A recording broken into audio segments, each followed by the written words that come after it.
కార్యక్రమాల్లో మొదటి స్థానంలో మన కర్నూలు జిల్లా ఉంది. ఇక్కడ అందరికీ కూడా నా ప్రత్యేక అభినందనలు తెలియజేస్తా ఉన్నాను.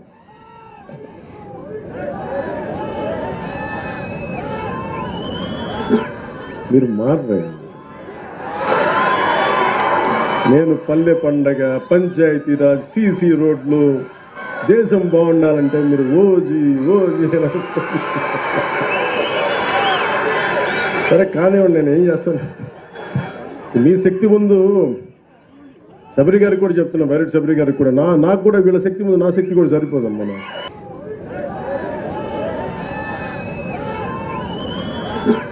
మీరు మారరే. నేను పల్లె పండగ, పంచాయతీరాజ్, సీసీ రోడ్లు, దేశం బాగుండాలంటే మీరు ఓజీ సరే కానివ్వండి, నేను ఏం చేస్తాను. మీ శక్తి ముందు శబరి గారికి కూడా చెప్తున్నా, బైరెడ్డి శబరి గారికి కూడా నాకు కూడా వీళ్ళ శక్తి ముందు నా శక్తి కూడా సరిపోదమ్మా.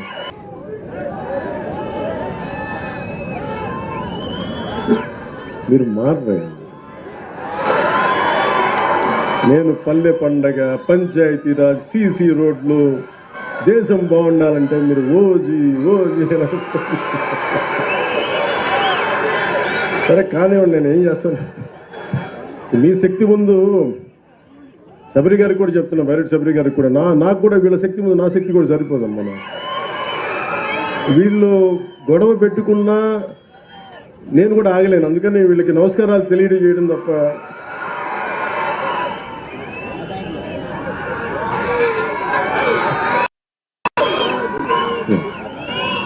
మీ అందరికీ ఒక జాతీయ ఉపాధి హామీ పథకం 30 సెంట్లు నేల. ఇది ఇప్పుడు మనం ఉన్న ఏరియా. దీంట్లో దాదాపు 6 సెంట్లు చెరువు అయితే 2 సెంట్లు గట్టు ఉంటుంది. సో దీనికి మొన్న గౌరవ శాసనసభ్యులు చాలాసార్లు మీకు ఎవరైనా సరే గత ప్రభుత్వంలో జాతీయ ఉపాధి హామీ పథకం ఎంత గొప్పది అనేది ఎవరు మీకు తెలియజేయలేదు, ఎవరు లబ్ధి పొందుతారో తెలియదు. ఈ రోజు నేను మీకు పరిచయం చేయదలుచుకున్నా.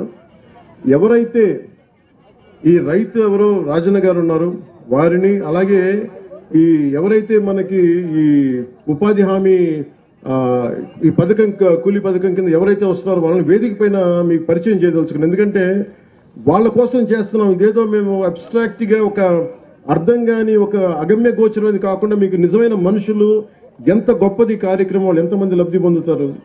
రాజన్ గారు మీరు అక్కడ ఉన్నాను, అందరిని నమ్మని చెప్పండి.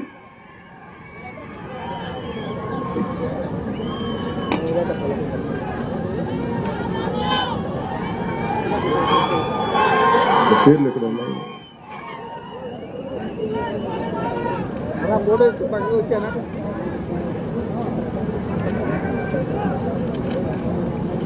వేదిక పైకి అంటే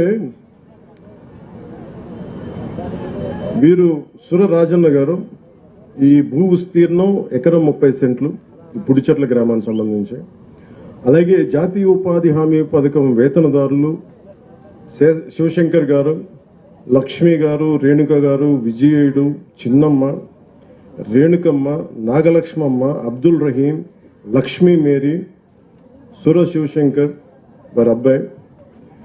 అంటే వీరందరినీ ఎందుకు మీకు పరిచయం చేస్తున్నానంటే, ఈ జాతీయ ఉపాధి హామీ పథకం ఉపాధి లేక నలిగిపోతుంటే మాకు ఉపాధి కావాలి అంటే జాతీయ ఉపాధి హామీ పథకం పనిచేస్తుంది.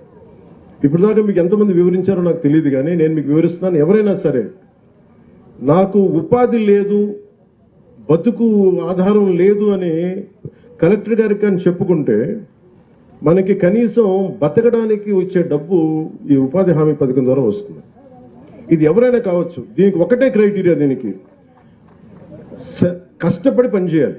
ఇక్కడున్న ఇందాక మన శశిభూషణ్ గారిని అడుగుతాను, ప్రిన్సిపల్ సెక్రటరీ గారిని చాలాసార్లు అడుగుతాను, మళ్ళీ పదే అడుగుతాను, మీకు అర్థం చేసుకోవడం ఇంకోసారి అడిగాను ఆయన్ని. జాతీయ ఉపాధి హామీ పథకానికి కావాల్సిన అర్హత ఏంటి అంటే ఆయన ఒకటే అడిగారు, చెప్పారు. అంటే దీనికి కష్టపడి పని చేయడం తప్ప, మీతో ఆయన అడిగింది మీకు కూడా పని కావాలంటే మేము కల్పిస్తాం దీంట్లో. అంటే మీరు కూడా పని చెయ్యాలి, నాకు ఉపాధి లేదు అంటే రేపు పొద్దున నాకు పని లేనప్పుడు ఖచ్చితంగా నేను కూడా జాతీయ ఉపాధి హామీ పథకం కింద పని చేస్తాను.